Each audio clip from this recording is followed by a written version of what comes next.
Hi guys, magandang hapon po sa inyong lahat. Ayan, magluluto kami ng ginataang dilis. Inisan muna natin hugasan. Ayan guys, tapos ko na hugasan. Guys, papaksiwin ko muna bago gagataan. Lagyan muna natin ng paminta. Ayan, lagay na natin yung sibuyas. Bawang, saka asin.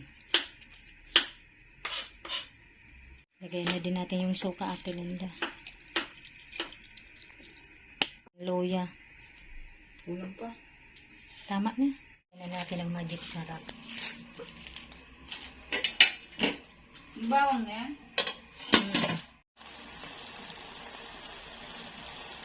Lipat natin kay Ate Linda sa isang kasi kumukulo na siya eh.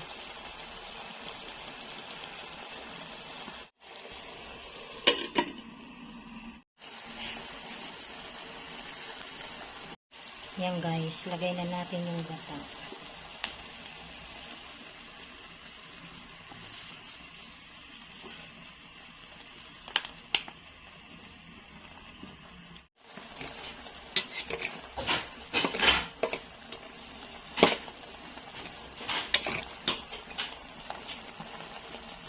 Ayan guys, hanggang dito na lamang. Maraming salamat po sa inyong lahat sa panonood sa aming channel. God bless everyone. Bye.